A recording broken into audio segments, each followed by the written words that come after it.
It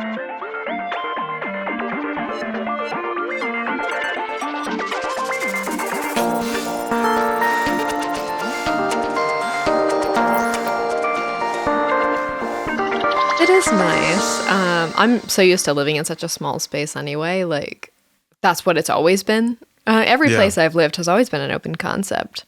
Because it's so small. So just the one room. So it's always just the one room. And when I pretty much used to live in like a hotel room. I've stayed in hotel rooms that were bigger than some of my apartments. Like where we stayed at One West Hollywood. Oh my God. That's bigger than this place. It was the size of my old apartment, That place was ridiculous. That place was actually ridiculous. I think about that hotel all the time and how I didn't take stuff from the minibar. That was the saddest realization. The candle I could have taken. I'm like, it was an $80 candle. I'll pay for the Celsius. Oh no, the entire minibar is covered. Oh really? Can I go back up? Because I thought long and hard about spending 7 or 10 USD on a fucking Celsius, and I didn't even need to think about it. I could have just had it. I could have had 3. Yeah. I reckon if we restocked it, if we called up and said, "Hey, can you restock the minibar?" They would have, and it would have been all covered. But these are little things that you should tell your clients. Canva. Yeah, they had edibles. Yeah, that's right. They did. The minibar. Yeah, wellness edibles. Yeah. And cold that I thought were just little eucalyptus gummies or something, little cough drops. And I was like, no. And that delightful $80 candle I was smelling the whole time I was there. And I was like, God, maybe I'll get this candle. How much could it cost? It's a candle, $80? Michael. How much could it cost? $80. $80 that was basically free. Yeah, look, that's the perks of being unaware of the... and that's the thing, Kel. Once we get used to living like that, then we're fucked. Yeah. Then we're fucked. Yeah. I'm getting really used to it. Again, I got used to it immediately after that One West Hollywood experience. Yeah. I'm on their email list. Like, they're trying to convince me to come to one of their other locations. And I'm like, hey, guys. I'm not in the tax bracket of the people who go here. Yeah. No one here is paying to be here. Everyone here is being covered by the company that's putting them up here. I refuse to believe anyone actually pays. I want to be flown places for work and stay in really nice hotels. Like that one that we stayed at. It was really, even though it was a weirdly long drive away from the venue. But that's okay. It was, as they pointed out, it was better than staying by LAX because in and around LAX, armpit. Yeah, yeah. Loud. Bizarre area. Ugly. Yeah. Flat. I like staying on a hill. Yeah, that was fun. It was kind of cool. There was an uphill. You had to walk uphill. Awesome. Yeah. Otherwise, it would have been like all business hotels, like a Best Western. By LAX. That's where all those other hotels are. So I'm glad that they made the decision that they did. Was it a long ride? Yes. Mm-hmm. But I really liked it. That hotel was worth it. It was worth it. I remember when I asked if I could stay longer, extend my LA trip. And they were like, yes, of course, we can inquire about staying at One West Hollywood for longer for you. And I was like, oh, would you cover it? And they're like, no, you would have to pay. I'm like, oh, I'm all good. Oh, no, never mind. I'm so fine. I'll find somewhere else. Yeah, it'll be fine. And they're like, you sure? I'm like, we got a discounted rate. I'm like, I saw the discounted rate. It was still like, I think $500 a night or something. And I was like, yeah, I'm good. Thanks. I'm all good. I'll find a place. 100 USD. Yeah. Yeah. I miss that. And didn't I book the flight a night early? Accident. I stayed. I think I did. I think so. Yeah. I got my time zones wrong. Anyway, God, what a trip that was. That was a bizarre experience. LA is bizarre. I might be going back to tour the show next year. And exciting news, I had a call with a touring manager on Christmas Eve, would you believe? And I might be taking graphic design live on the road next year. Well and truly. New York, LA, that's it. The tour. That's literally it, just 2. Coast to coast. I'm doing my coast to coast tour. Yeah. That might be happening, hopefully. I said New York, and he said, what do you think about LA? And I said, I don't drive. He said, why would that affect it? And I was like, yeah, that's a good point. So, we might be it might be happening, but I don't know. Just moments. And I'm there. Moments. Yeah. I'm there at either one. Free tickets. Free tickets VIP? to kelliot listeners. Yep. kelliot listeners and co-hosts get free tickets. Thank you. I hope. Fine. You would hope they're going to be expensive. No, just kidding. I'm going to get them as low as possible, everyone. I'd take enough ads so I can do comedy for cheap. Because I did more ads than organic content last year. That was a fun realization. Ooh, when did that happen? God. But the content you made was still really good. Thank you. I love being known for ads. I love it. I love that that's what I've become.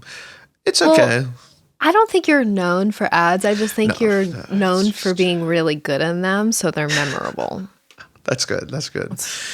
There's a positive to it there. Yeah, I'll take it, honestly. Yeah. Yeah. Happy New Year, Kel, by the way. We haven't talked in a while. Happy New Year. Yeah. I know. Guys, Happy New Year. I hope everybody had a nice holiday. I hope everybody got time to relax and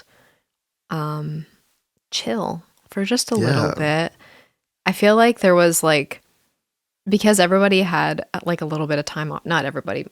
A lot of people had a little time off, even if it was just a couple days from school or work. And I was looking for content to watch.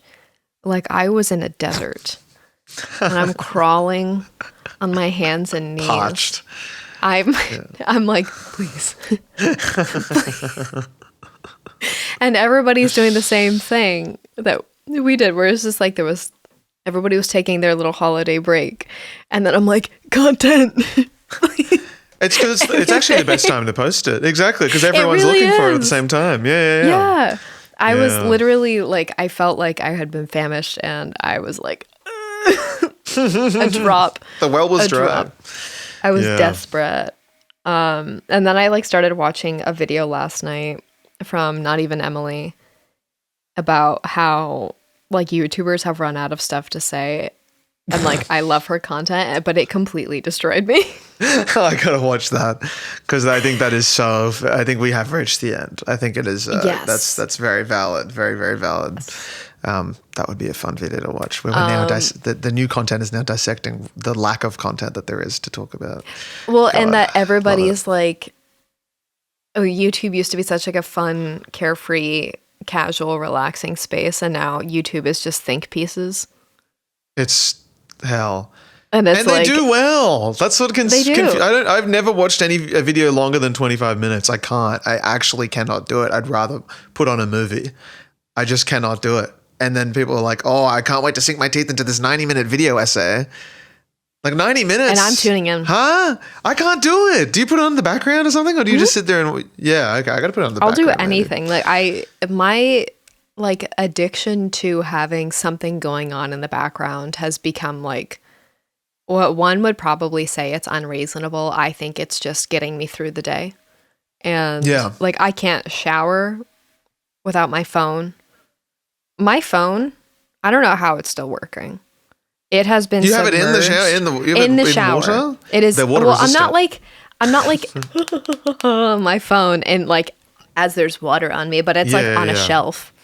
Not far from my head. Well, because they say the water vapor, the vapor is what can do it as well, because that's what gets inside and then turns into real water when it builds up enough. Because they're water resistant, but legally they're not waterproof.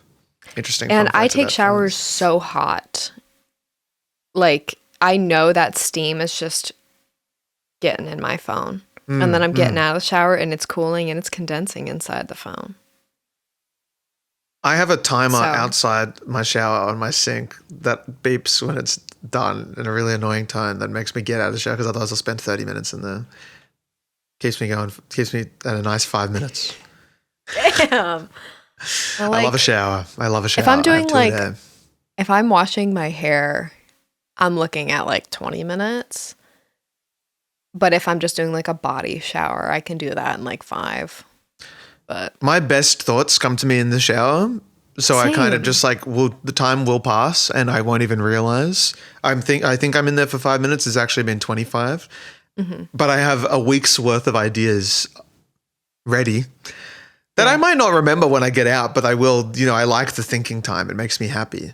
So it's Why is that? Like, because there's like the shower thoughts saying, but genuinely my best ideas come to me in the shower. Why? I think for me, it's honestly just because, well, it's because if I'm having a shower, it's probably I've gone to the gym, which I think is a good motive. Like I get a lot of thoughts after gym. That's a very good time for like mind work. And then endorphins and stuff. Yeah. So I have an ice bath first, and then I go into my steam room. You're joking. And then I okay. I was like, I swear to God, if you're an ice bath person. Imagine. Podcast over. Yeah, I can't even bloody. I was cooking something the other day, and I put a baking tin in the oven, and I was so nervous about getting my hands hot in the oven because I get so fucking scared by heat that I was like so carefully putting it in. The oven wasn't even on for 30 minutes. I put the thing in there for 30 minutes. Well, I mean, it wasn't even on. The light was on, but the heat wasn't on. And you know what was wild? Because I was doing it at Katie's place. It was an unfamiliar oven.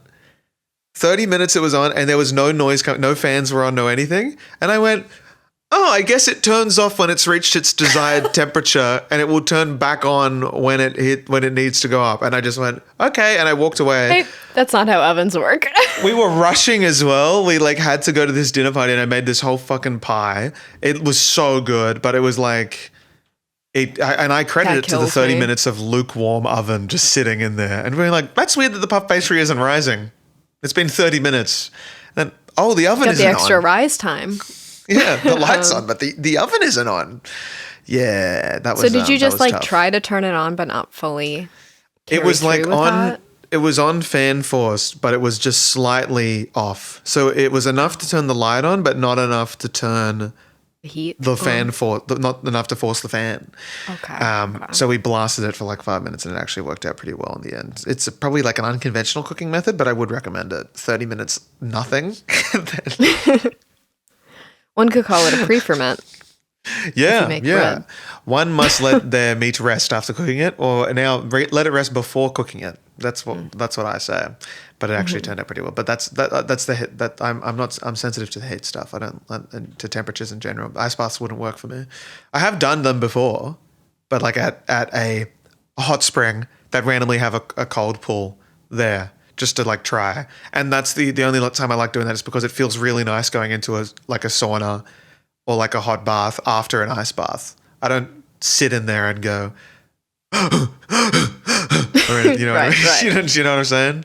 And then you get out and you eat like raw meat, raw egg, raw chicken, and then post about it and tell everyone like, hey, and talk about how much you hate Happy women. New Year, everyone. Yeah, and go, don't be a girl, get in the ice bath, get in the fucking ice bath, and then. And that's 2 years away, I'm sure, for me. My content progression. Once White guy podcast. It's only a matter of time. We're nearly there. Today, one guest appearance on some big podcast, and then we're going to be fucked. But yes, Happy New Year, everyone. Happy New Year. Woohoo. It is. I'm in like such a weird headspace. Because of like the weird void that happens in and around Christmas, and Christmas is like such a insanely stressful time for me. Yeah. And I was truly clinging on for dear life. But I went home and I got to see my family for a little bit, which aided in the stress. And then we went to Napa. Italy. Yeah. I mean, it's like what I imagine Italy is like. Yeah. But we went to Napa, and do you know where Napa is? No, that's why I said Italy. It just sounds like it's okay. Well, it's like. Is it a restaurant? No, it's it's a city in California. And it is like northeast of the Bay, the San Francisco Bay area. Okay. It's known for its wine. Ooh, so like California wine comes from Napa. It comes from all over the state, but like Napa's kind of really known. It has a unique microclimate there, so it's really good for growing wine. You know, you pick the bottles off the vines. Yes. So, and my parents live outside Sacramento, and they're big wine people. So we went to Napa for 2 days, and I'm not drinking right now. So that was really hard for me, for my family to take me to arguably the country. Yeah. Napa is very serious about their wine. So we went wine tasting 2 times in one day, which personally I think is too many times to go wine tasting. Unless you come from a family of alcoholics. So then wine tasting twice at 2 different locations in one afternoon is kind of a lot. Yeah. But let's just say they had a good designated driver to get around. This was me. You? Yes. And wow, Australia goes hard on their wine tasting. I'm just never, because 2 sounds like nothing for what we do here. We do like a whole, like the tour that you might do for wine tasting. You go to like 8 different spots. I swear to God, like you'll just bounce around, like sip, get in a bus. It depends on like how many you taste when you're there. Yeah, but like you have like 10 different like half glasses of wine. But you have a lot in one sitting, and then they feed you small pieces of food, so you're really like feeling the effects of alcohol because you were given a cube of cheese and a single cracker, and then they expect you to continuously drink wine.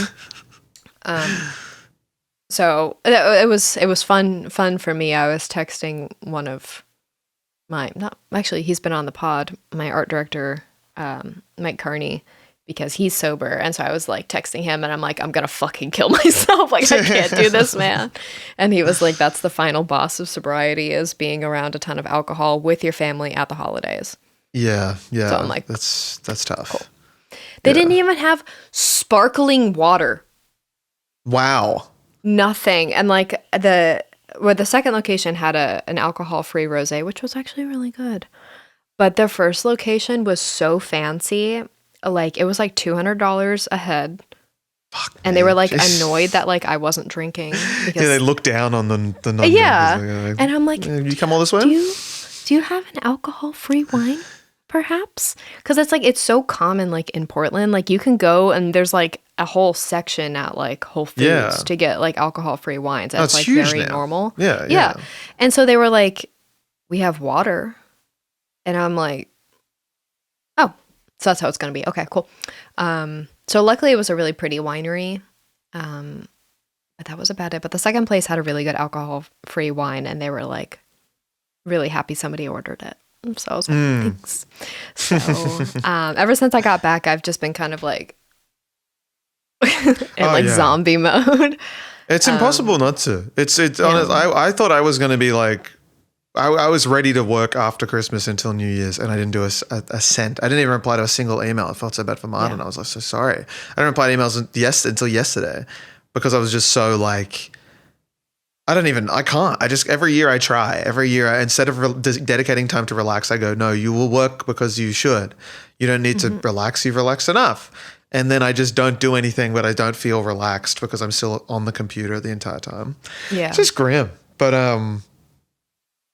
I'm back into it now. Anyway, relaxing's over now. So it's yeah. Do you feel like you relaxed? Like, do you feel like you fully okay, cool. No. I haven't fully relaxed since probably Japan, and before that, Japan again. Like, I need to be like out of the country, I think, to truly like I feel that relax. I struggle with it. I've been trying to get into meditation, as in I did it once like 2 weeks ago, because I've heard it's meant to be very good for ADHD. And I used to meditate. You have to find the right approach and like technique to meditation, because there's a lot of like meditation techniques that I tried for a long time that just didn't work for my brain. I really like the Headspace app. Yes, that's what I've been using. I really like it too. It's good. I like that man. The main man. Yeah. Him. I've been using Headspace and then Nova, which is an app for hypnotherapy to ward off stress-induced IBS symptoms. Okay. And that's part of that is meditation. They say it works. It's an 8-week course. I've never gone in more than 3 days into it before having to reset because I'm very bad at because it goes like, hey, you need like, they go, we're going to be honest. You're not going to see the results unless you do it like at least 5 times a week. And I'm like, you're asking so much of me. You're asking me to find 10 minutes in a day. I work for myself. I work 24/7. You're like, what do you think I have time? The time to stop procrastinating and sit down for 10 minutes? Yeah, legit. Pooter. Persona 3. I've got Risk of Rain 2. Guys, all these games. I love games. Ice latte. Ice latte needs to happen. Empty. Where's my refill? Someone needs to come here. Well, meditation is fun until the last minute where religiously I will have a dizzy spell. Guaranteed. Religiously is not the word I'm thinking of. It was something that happens without a doubt. It will always happen. Habitually. Compulsively. This is routinely. Yeah. And I will have a dizzy spell and I will start spinning. Interesting. And it's really annoying. What position are you I'm lying down, which apparently you're not meant to do. Okay. I'm on my bed and I'm like, sitting up is meant to be there. Because it always goes in the thing. It's like, feel yourself in the chair, sit, and I'm like, I am on a bed. You're like, I am I'm lying flat. Like, I'm half asleep, guys. I'm not going to lie. Yeah. So that's something. I'll probably do it again today to try and reset it because it's very, the lying down, I get a bit too comfortable. Yeah. I should use this Herman Miller Aeron chair and see what it's actually good for. Meditation. Honestly, I was thinking that the other day because I was like, I should get back into meditating because when I was working at my really shitty job that sent me into like spiraling and also balding, I was meditating during that because I didn't have like health insurance. So I like didn't have anyone I could go to for assistance. So I resorted to Headspace. And so I used to meditate on the train to work. And that was like my only way that I could not go into work and have an immediate panic attack. And then I would meditate on my lunch breaks. So to also not have a panic attack. Yeah. Because it does. Haven't had a panic attack since. It worked. Headspace. It worked. I'm cured. Yeah. Headspace and BetterHelp. I enjoy it because I think it just gets me off all screens and just gets me to fucking just not think for a second, which I like. But it's interesting actually with not to talk IBS, but but I will, the hypnotherapy thing. They go, some people will, because the purpose of it, it's quite fascinating. They're just trying to attach the thought of the stomach and eating and digesting with a peaceful scenario. And they're trying to attach that together so it's no longer a stressful thing.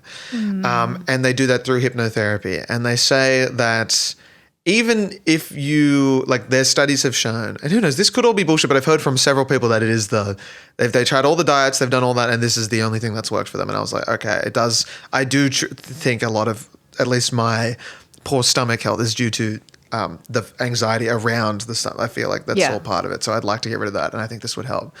But they say in it, they go, oh, even if you can't like fully visualize, even if you, like if they're talking about a river and if in your mind you are at the river, or if in your mind you are very much here, but you're just hearing the words of the river, it'll have the same effect. There's no difference, no matter how like fully engaged you are with what they're saying. But it's hilarious because you'll just be there and they'll go like, imagine, it's this lovely British lady, imagine you're staring at a river bed and the river's flowing faster, slower, and it almost resembles the upper intestine. You're just like, okay. So that would take me out of it. Yeah, it's hard. They set up a beautiful image and then they go, and it's also, it is your stomach. This is your stomach. And you're like, I was enjoying the river. And they're like, your stomach is a river. Your colon. And I'm like, yeah, legit. It almost looks like your colon. And you're like, oh, that would kill me. There's another one which is like, you're at a, like, I think it's actually the only two and they just cycle. I mean, I've only done 3 in a row, so I've experienced, but the river and there's the pharmacist, the chemist, which is like, It's an old, like, beautiful building with the light streaming in through the window and all these amazing little potions and their fancy colors. And then there's one that the doctor prescribes you and it fixes everything. And it's a beautiful, like, teal liquid that you drink and it tastes lovely as it goes down your throat. And it's like, it's intense, but it only made my symptoms worse, which I think is actually what's meant to, and that's why I stopped it, because I was like thinking about it. But I think it's meant to be worse before it gets better, kind of that kind of. I was gonna say, like, maybe it's one of those things that has to get worse before it gets better. Yeah, which is annoying. Which I don't know who came up with that thing. What a terrible idea! Who put up with it? Can I just say as well? Who the first people to experience it getting worse went, you know what? I reckon it's going to get better, instead of just going, oh. This is awful. I do not have that level of optimism. I can't do it. Oh, well, it's just going to keep getting worse, and then this is how I die. Yeah. I can't see 3 weeks ahead into the future. I need to, if it's not fixed me now, it's never going to get wait? fixed. God, I'm impatient. New Year's resolution? Be more patient. Kind of dovetails nicely into what we kind of wanted to talk about today. Happy New Year! Loosely. I think reflecting on the past year, because so many things happened for both of us this past year, and I think gauging what we want to do this upcoming year, but also being very realistic. And I think that's, as people with ADHD, and you're still like figuring this out. You're still going through the grieving process of. No. I got through it in a week. There's no way I'm still going through it. Moving forward for the next year of every single year. And if you follow me on Instagram, you saw me post about this, but it drives me crazy to see other people's New Year's resolutions, not because I think they're bad people, but it's because I think I'm bad people. And so when I see other people do things that I'm like, I would give anything to be that way. And it's not oh, I wish I had this really nice, big, fancy house. And obviously I wish I had that, but it's not that's not the explicit desire that I have. The explicit desire I have is I wish I could just pick up after myself. Yeah. And it's it's that full control, the smallest thing that I wish I just did. I had that little tiny thing that I envy so much from, I want to say from neurotypical people in general, but people who are just not people with ADHD. So, I just wish I had that. And not everyone, there are people with ADHD who don't have that. And they don't have, the disorganization. Yeah.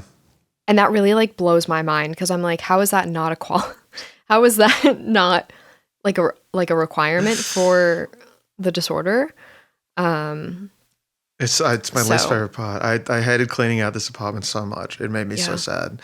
And now I am just, there are, I think, 10 rubbish bags lining my hallway filled with stuff that I'm just I'll donate this, sell that, do this, throw that out, blah, blah, blah. And it's just all there. And I don't think it'll move. I can't see it leaving. Yeah. I just don't know. I know I won't. I've gotten to that point where I'm I know that was enough.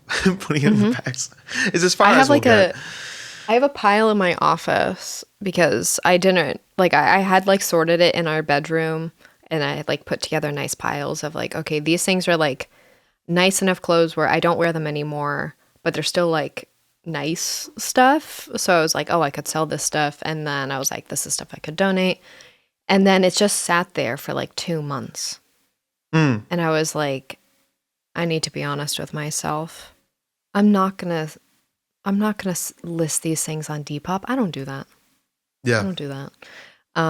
So now they've been moved into my office because we had a sitter here, and I didn't want her to see these mysterious piles of laundry. Well, it's not laundry. They're folded clothes, but arranged in a very weird, particular manner. And I didn't want her to think I was crazy. So even though she didn't go in our bedroom. So now they're sitting in my office and they're really freaking me out. And I just have to accept that I need to just donate them and let that spirit go. I need to, I don't know, I guess be more realistic with myself. And that's my goal for this year, is just being more honest with myself and not setting, it's like, I don't set unrealistic expectations, but it's like my expectations that I continuously set for myself is like, I saw somebody explain it like, people with ADHD, when they go grocery shopping, they adopt a different persona of who they think they're going to be of that week, like when they start cooking. Like, we need to stop thinking that we're going to become a chef that week every time we go grocery shopping, because then we become like an ingredient household, and that's like the worst possible thing for people like me in particular. Like, it's just, I will get really caught up in, okay, this will fix me. Okay, this will fix me. Okay, this will fix me. And then I see other people doing the things that I so desperately want to do. And then I'm like, oh, so maybe I am a bad person because I don't have a capsule wardrobe. Like, don't piss me off. Particularly, wardrobe. And they're like, oh, whittling down my wardrobe to see what I really like. And I'm like, sure, I want to do that. That'd be great. It'd make my life better, but I can't. And the thought of me doing that, I can't do it. Oh, yeah. So I catalog my wardrobe, which is more fun. That is fun. Getting rid of stuff? Yeah, no, it just doesn't happen. It's not going to happen. It's. I must keep all of my possessions and stuff them in the closet and stuff. I'm so happy that I have some kind of organization system. That actually makes me happy. Good. It's noticing things like, that's what I want to do more this year, is like noticing things like that made me happy, like things that will help my life that made me happy. Mm-hmm. Because I read, I wrote like at the start of, like before the ADHD diagnosis and realization, I guess in general, like January last year onwards, backwards, when I was in a rut and when I didn't get anything done, I would just like write out all of my feelings in a big like stream of conscious thing and try and figure out how things were going to move forward, how I was going to get stuff done. And like, I would do like these deep dives into like how I've done work in the past and what worked and what didn't work, and like trying to find things that work. None of which have ever worked in the end, but I would have these moments where I'm like, time to do a reset. And I did that often. And I read the last one that I did, which is in January. And it was like, because I was managing to go to the gym like 5 times a week at the end of 2023. And I was like, how did I do that? I was like, why did I do that? Like that's very unlike me. Like that's not something I rarely have that kind of discipline to actually do something like routinely. Yeah. And I was like, so how do I get that? Like what I was trying to break down that, and then how can I apply that to like other things in my life? Like what worked about the gym that I liked so much? And then I kind of broke it down, and then I figured out some kind of path for work. But I'm like thinking now, like all the stuff, like I managed to put everything into these nice little buckets in my cupboard. That makes me really happy. And now if I take my glasses and put them in their case and go to Katie's, when I come back here, I take them out of the case, and instead of just lying the case on the table, I go, oh, the case goes in glasses box. And then I just put them in the glasses box and I go, nice. And then I just kind of like move on, and I'm like, okay, that's good. Like and I'm trying to think like that's a really good system that I've just set up. And I'm like, how can I do that with other stuff? And it's like, it's so tough. I mean, because it takes so much trial and error, and like, I'll do it for a long time. And then I'll set up this amazing routine with this incredible discipline and all these good habits, all this shit. One bad day and they're gone, and I sink into a place that is even deeper than anything before. And it's like, I just don't like the risk of knowing that'll happen. But I do think it is fun kind of like trying to think about all that kind of stuff and like seeing what works. So it's still so new to me as well, like trying to figure out like this meditation thing. I'm like, maybe that would be a good part of the day to reset. Video diarying, for example, I'm like, once I do my little video diary in the morning, I actually start getting work done, and it's really good. But now I'm trying to like, how do I move that as early as possible in the day so I can start my day earlier. And I'm like, how do I take that earlier and earlier and earlier? Because right now I put off getting a coffee, I put off breakfast, I put off showering, I put off all this stuff in the morning, put off taking Ritalin. Worst decision. Holy shit. Honestly, take that earlier and then everything else starts working. It's funny. But yeah, I think my big thing for this year is just trying to find some kind of system that is not too strict, not too loose, and makes me happy, I think is the main thing, because if I'm not happy about it, I won't do it. I just don't. Yeah. It should make me smile. Yeah. And how can I apply that to design? Because I used to design a poster every day or like 3, 4, 5 times a week. And I made 5 last year. 5 in total. That's probably because I've run out of jokes. I think that's fair. I've made too many. It was inevitable, but it is like, I do love designing and it's a shame that I don't do it as much anymore, but I want to try and figure out a way to do that. So if you're listening to this on the day it comes out, there might be a live stream about 12 hours from when it gets uploaded also on my YouTube channel where I'm designing. Okay. Hopefully that happens. We'll see. Okay. I'll check in with you. I'll check in with Come you say and see hi, if that happens. Kelliot Nation. Come say hi. I saw like a TikTok. No, it wasn't a TikTok. I don't have TikTok. I don't know why I saw that. But it was a reel. Instagram. It was a reel. It was a reel. Don't be ashamed. And I'm on reels. I don't want to see how much time I spend on reels.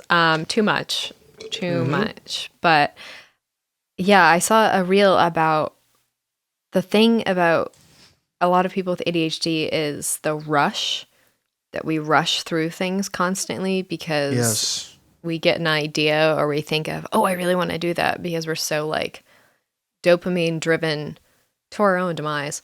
But like we're so ready to get into the next task, especially when, you're self-employed and you're like, I can just do this thing, I guess.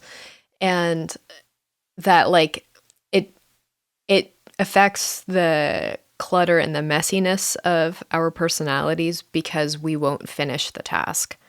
And that taking the tiny amount of time required to finish a task will give us more time in the end because we don't have to go back and do a ton of extra catch-up work. So like doing a big, deep clean in your house because things are all out of place.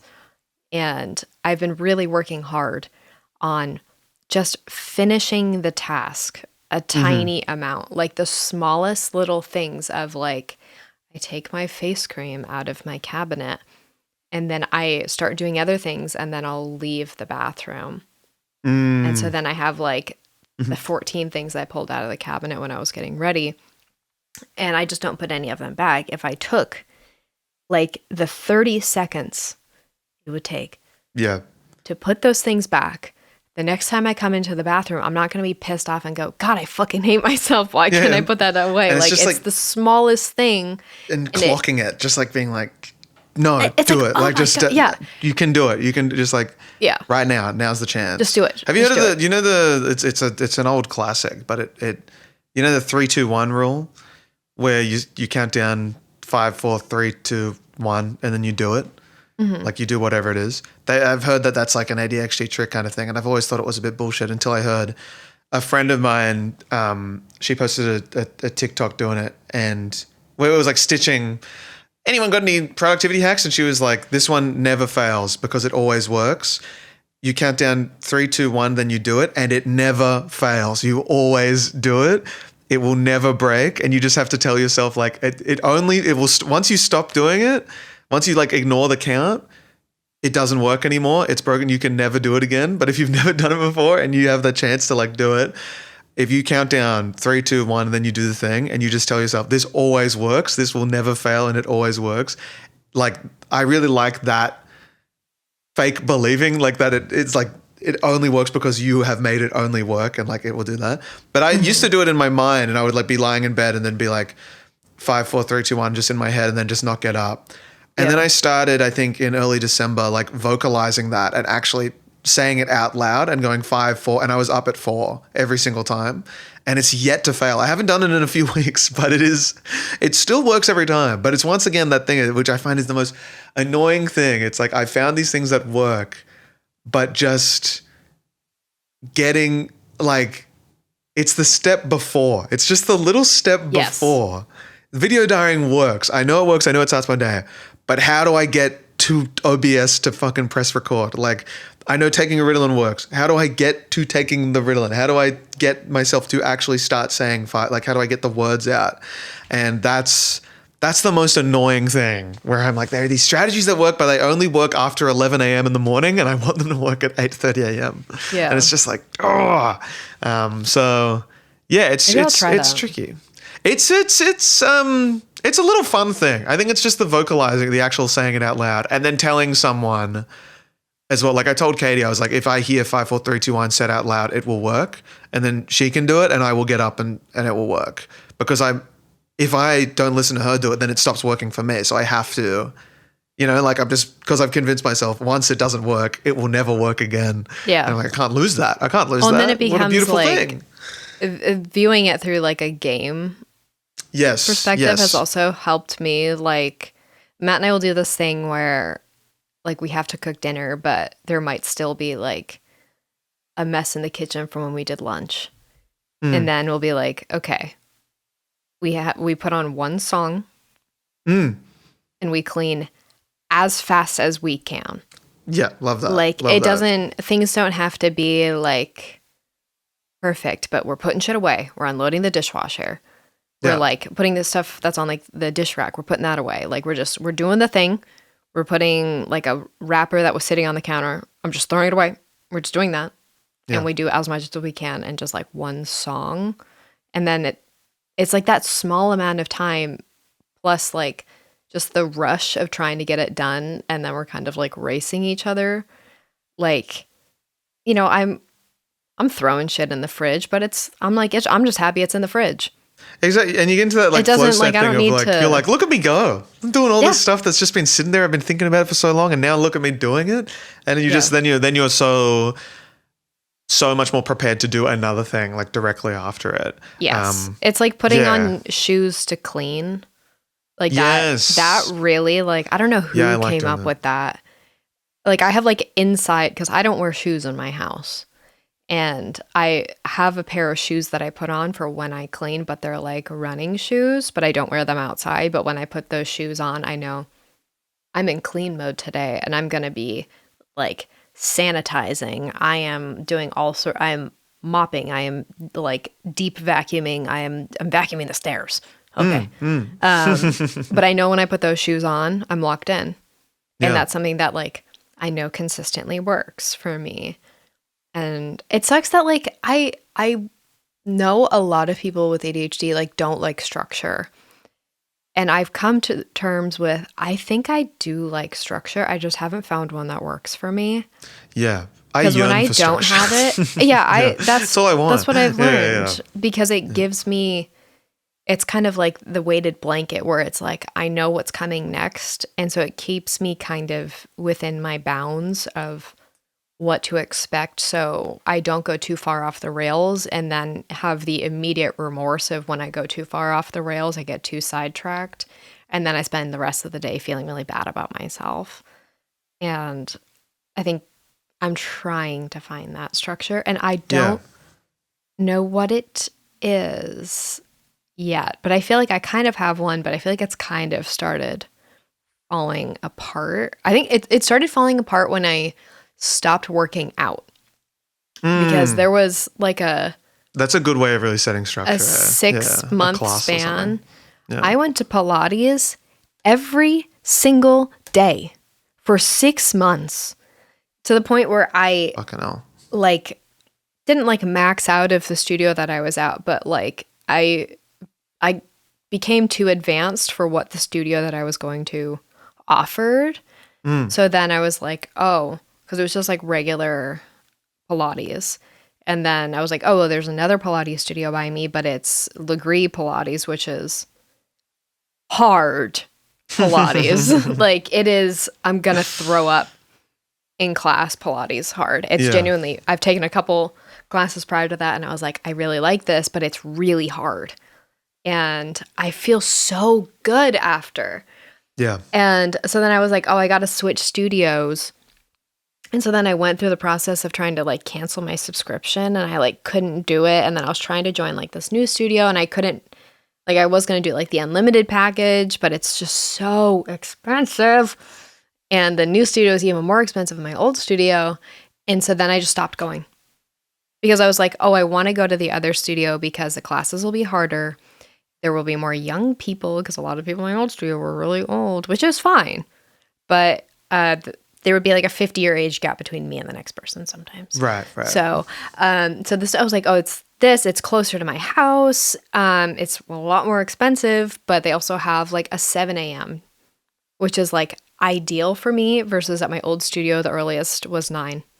And that's just too late for me. An hour class, I got to get home. I'm showering and I'm sitting down at my desk by noon. Like it's too much, but 7 a.m., that's a lot better for me. So I was like, oh, this will be better. I'll go more often. Like and then I just stopped going. And then like my entire system that I built around that just fell apart for the rest of the year because I stopped going in like September, October. And then that's when things kind of fell apart for me. Yeah. Like it's content and work wise. It's like having that thing in the morning that you have to get up and go to, and you've just got into a habit of like a streak or something, like you've set up it with yourself. I think the morning is just the trickiest part to nail. I wish I was a morning gym person. I should be.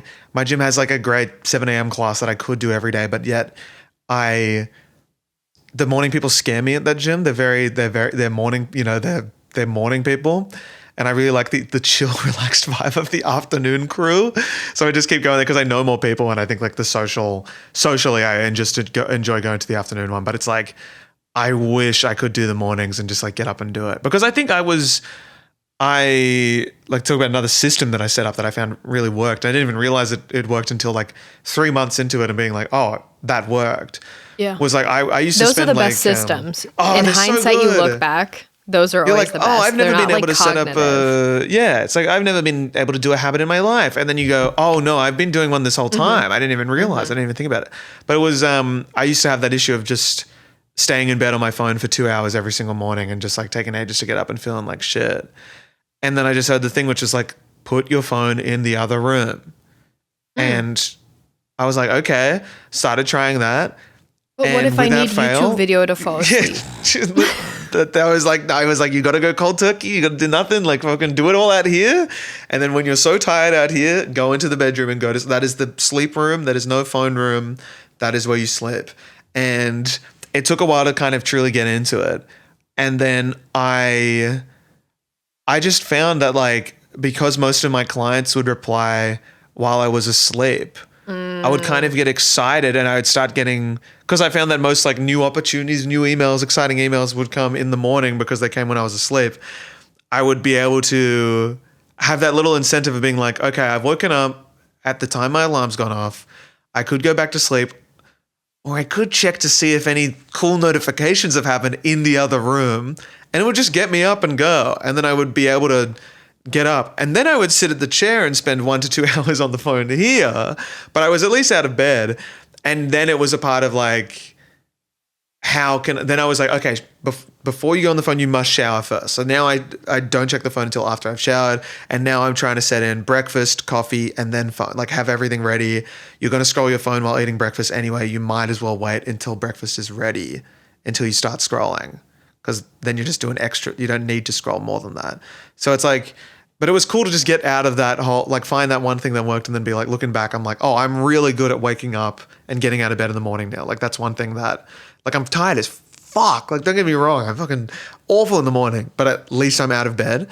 And like, that was a good thing to set up. And it's just thinking like, how do I carry that into work? How do I fucking just do it all? Like, how do I design with all that? Like, so it's hard, but it's like, it's fun when you realize it's work. You go, oh, I can actually, and even just talking about it now, I'm like thinking of all these like new habits I want to set up and shit. I'm like, oh, I can actually set up stuff if it works. It's probably not going to work, but it might work. It might just be right for me. And Phone in the other room, guys. Can highly recommend. Changed my life. Maybe I'll try Highly that. recommend. It has been the best thing for me. It has actually been like getting the phone out of the bedroom has been the best thing. I'm so grateful every day. Yeah. Maybe I'll try that. Like, we don't have a TV in our bedroom. And like, yeah, that's I explicitly good. didn't Yeah. want one in the bedroom because our bedroom is really like pretty. Yeah. And TV ugly. TV ugly. TV always TV ugly. Unless TV and like on we legs don't have like mine. that's what mine's on, but The TV like leg. I could get one of the frame TVs, but there's like no The frame space in our bedroom. Like the way our bedroom is laid out, there's like no place for a TV. Put a nice poster on the wall instead. That's what I say. You know, TV doesn't look, and the frame, when it's in frame mode, putting the frame on the wall and having it as a piece of art, come on now. Yeah, the thing that confuses me about it, and maybe as a frame owner, is it not really bad for the TV to be on all the time? It's on dim mode. It's very smart mode, power saved mode. Yeah. Dim. I think I looking at it now, it definitely has signs of burn in. Yeah, like how does the image not burn into the TV? It just somehow doesn't. I don't know what it is. It just doesn't. It's because it's on it's like more of a light box setting than it is a screen set. I don't know what they do to it. Yeah. But looking at my net, it's definitely got like there's like a shadow down the bottom, which is not reflected on either of the other sides. But I got no clue. It's getting slow. I know a lot of people who have some legs. Yeah, but I like the thin bezel. Yeah, I like that it doesn't have a logo on it, and you can put an actual frame. Mine's got a terracotta frame on the outside. Oh. It's so silly. Mm-hmm. So silly. It's on legs. What is it on? What is it? An easel? Yeah. Am I right? True. No. Oh wait, there's someone I follow. What's his name? He's like, I think he's like a former YouTuber. Maybe he's still a YouTuber, but he does like surprisingly cool DIYs that don't look like dog shit. Yeah. Lone Fox Home, I think is his name. Okay. Unfamiliar. But his TV is on an easel. Like an actual easel? An easel. And like he has done some beautiful renovations on his home to the point where I'm like, you actually have a gift for this. Wow. Yeah. But then he put his TV on an easel. And that's the one thing where I'm like, I don't know if I like that. One. Yeah. I don't know about this one. It's like, because and then you can kind of just lean a TV anywhere. Yeah. It doesn't. Because it doesn't have to be on the leg. It kind of can just lean on anything, really. But it's such a big, like, an easel for like a large silly. Canvas. Yeah. And like, I love everything that he does. And then that was the one thing where I was like, you've lost me. Yeah. I don't know about this. That's hard to get around. Just why are we calling the TV art? You know, why are we treating it like a beautiful canvas? Just put it in like a cabinet or something. Yeah. And then just open the cabinet when you want the TV. Or get like a projector. I know a lot of people do that. I want to do that. They're so fucking expensive for like the good ones. And I don't think technology has come far enough to have it's like VR. I don't think we're at a point where it's worth the investment. It's still going to be lacking. It's still going to go, it's not bright enough. Well, and they have like a lot of problems. Like the one that we have, Matt stole from his high school. And so it's like a school projector, like a nice one. It has some problems, but that's the one that we used for a long time when I was like in college. That was like my TV. And it would frequently overheat and then like kind of freeze and you'd have to like hit it. So hot. Yeah. And then it would keep going. They get like they get hot. Stovetop hot. Yes. Yeah. They get really hot. You could cook an egg on those things. Yeah, legit. Yeah. That's rough. Did you ever have the I think there was an era at Australian schools for a bit where I think everyone got a like primary school, like young, like I was probably like 8 when I first saw one.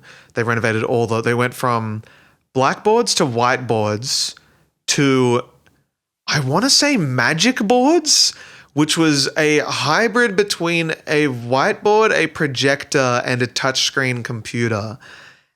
Did you ever witness these? Did they make it across the pond, or was this some weird Australian startup that we, for some reason, had? What year was this? 2007? 2007, 8, 9, probably before 2010. Okay, so again, my elementary school, we didn't have hot water. This was when I was in elementary school. Yes, that's when I was in elementary school. Yeah. The government sent them out. When I was like in 8th grade, so that was, or maybe I was in 7th grade, so that was like 2009. We got, because we had like the regular project, or where you put like the translucent sheets and you wrote on those, and then they would be. Well, I don't think we got any better than that. Can I just say those things fucking go crazy? I know. That's where my design passion started. Yeah. But like we had those, and then I remember we got, it was like a camera that they would like rig on an arm. Yes. So then they would just write. Oh my God. And I remember thinking, yep. I was like, we are in the future. Yeah. And that was like a really big deal.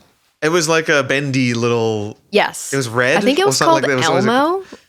Yeah. Or maybe we called it Elmo. Interesting. I'm losing my mind. But then they were cool though. They were cool. My high school had some stuff like that, like some fancier stuff. Because the magic board was like you could write with a whiteboard marker on a screen, but it would be like like you're drawing on an iPad. Like it was with magic pencil. Like it would bloody make the mark, but it was slow. I remember that it was slow and like occasionally unresponsive, and after a while, they just got rid of all of them across the country. I'm pretty sure because they were like, "Oh, whiteboard better. We don't need like this is just silly." And then I started to see whiteboard walls where there was a whiteboard paint, and you would paint the wall with this whiteboard texture, and then you could use it, but it would never truly rub off in a way that a true whiteboard would. And everyone just went, "Why don't we just get a designated whiteboard area? There's no need to have all this like." No, the students can brainstorm together. Yeah. Yeah. It's like, why we figured it out. We don't need to innovate any further on this. Yeah. Many such cases. Cases. Good example. I drove by my high school when I was home, and because I went to my reunion. And I'll talk about that in the bonus. We'll talk about it in the bonus episode.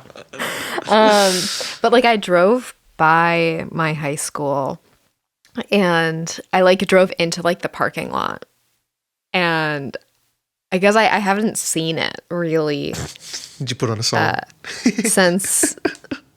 since I graduated, I guess. And that was 10 and a half years ago. And I was like, this place looks really nice. And it was already a really nice high school. And it got even nicer. And they have all these new buildings, and they have a brand new pool, and just like all this is really nice shit. And I was like, and now it looks like a classic like American high school. And it's not like one of those indoor high schools. Like I went to an outdoor high school. It's like, it wasn't like in one building. More like of a campus. Yeah. It's like, it's a really big, like that's, particularly on the West Coast in America, you have these, I wouldn't even say like West Coast, California has these big outdoor campuses where there are no hallways, or there might be like one hallway, but like all of the buildings are disconnected, and then all of the classroom doors face like outside. So there was no like shared hallway or anything. But it was like, they had all these new buildings, and then they like expanded a bunch of shit. And I was like, if I went from my elementary school that I went to, which again was so poor that we really had to constantly do fundraisers for every single thing so we could just keep maintaining the school. And for me to go from that to the high school that I did, which is just so fancy. And like, I remember the culture shock of that. But if I had gone from my elementary school to the school that it is now, I think it might have killed me. Like, it's like so nice. I'm jealous. The glow up after cool. leaving is the same thing. My primary school just shot up. I mean, they lost a lot of like the nice outdoor spaces, but they put in these like quite magnificent new buildings.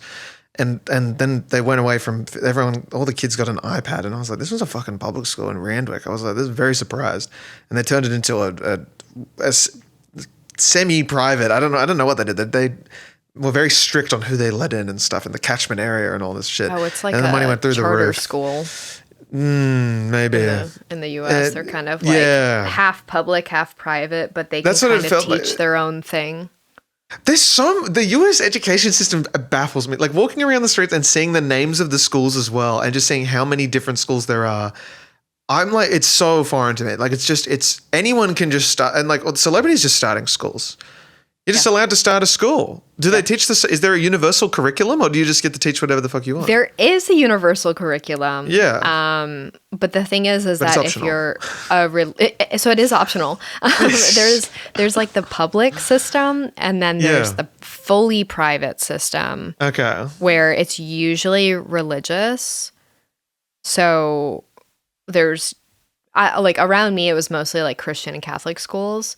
And some of them would be like all girls, some of them would be all boys, some would be co-ed. And like they can kind of teach whatever they want, and they don't have to follow necessarily the same rules that the public school does. And then there's this weird in-between of charter schools where I never went to a charter school, but my younger sister went to a charter school, and it's like they're public technically. But for some reason, they don't have to follow the public rules of curriculum. And like private schools, because they're all like funded by like students and like grants and shit, because they're like all of like the rich people I knew, like the rich people I knew, like went to private schools because it was like 30, 40 grand a year. Even though people at my high school were still very wealthy, and that's how the school was so nice, because the quality of the school is based on property taxes. So if you grew up in a much poorer area, the school is going to reflect that, versus if you're wealthy, the school's going to be very nice typically. But yeah, charter schools are kind of like this weird in between. I don't fully know how they work, but they can kind of teach their own thing, but they are technically public, but I think they accept like private donations, versus public schools don't. Yeah. So bloody bizarre. Because there's like schools for leadership. I saw some of that, like leadership. Yes. And I was like, what? Well, there's like specialty. What makes this different? Yeah. Like there's in LA, there are a ton of these like specialty like performing arts high schools, but they're public. Yeah, we have a few of those too. Yeah, also public. I never understood. It's always bizarre.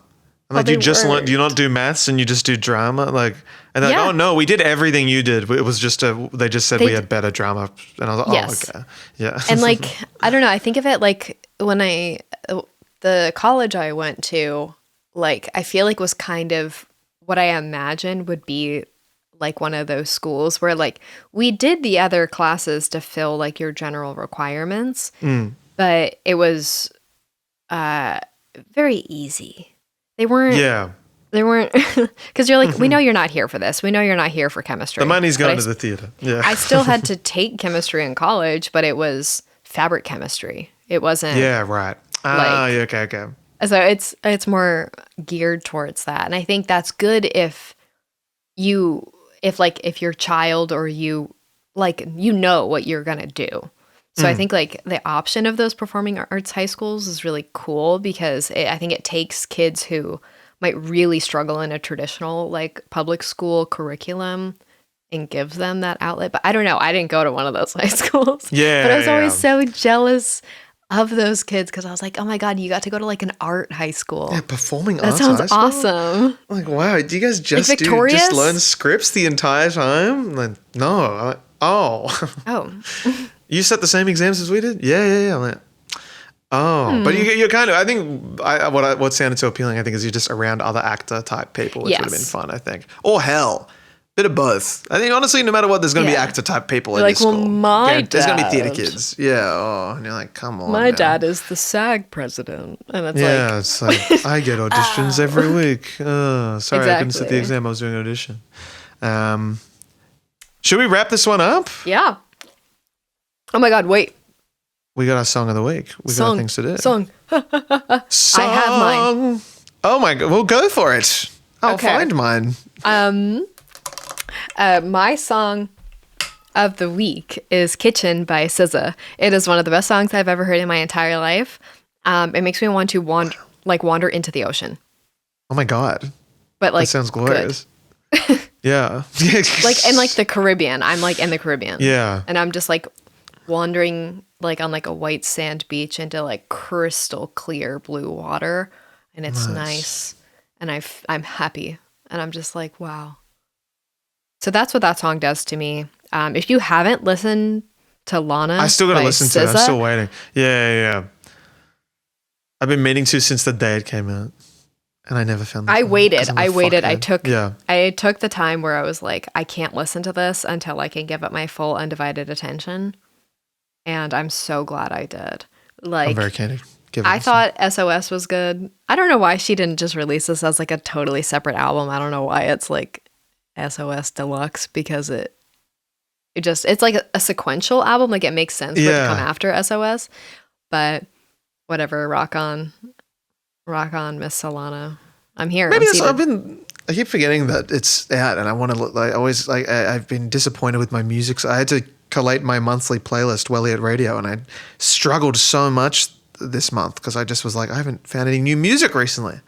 Because Riddle's been fucking my music taste. I don't know what it is. Yeah. Alligator Bites Never Heal by Doechii. Yes. Oh, Doechii's another fantastic. Really good one. Yeah. So. Oh yeah, great albums. Well, my song of the week is an old Daft Punk classic. Oh, beautiful. Digital Love. Oh, beautiful. Great song. Gets me in such a good mood. And I think it's the unsung hero of Discovery, even though it's pretty, it's still very popular. Actually, I'm going to say Face to Face is the unsung hero, but Digital Love is a great song. Okay. And is less played less still than One More Time and Harder, Better, Faster, Stronger. So great. Oh, wow. Great track. Digital Love. That's not even how it goes. Let's see. My font of the week is I don't know. There's a word for it. It is a display typeface. And I would put it in the category of collegiate. I think there's a lot of really ugly collegiate fonts out there. But this is the one that I know of. Yeah. This is the one that I like, and it's the one that I consistently use unless somebody forces me at gunpoint to use something else. And it is Octin. Octin. It is on Adobe Fonts. Nice. I like it. I think like the lighter weight looks nice too, because it kind of just looks like a monospace font. But I this really is cool. Yeah. This is and good. I was using it yesterday, and I was like, this bangs. I've used it a lot in like a lot of projects when they want something like that, but they don't want like collegiate. So I'll go the Octin route. Nice. Fantastic. Beautiful. I don't have one because I'm no longer the. That's okay. Apparently, it's just the Kel font of the week now. So I can carry. Maybe that'll change though. I think so. As I design more. Yeah. How was I meant to come up with the font of the week when I made 5 unique things last year, and I think I used the same font for 4 of them.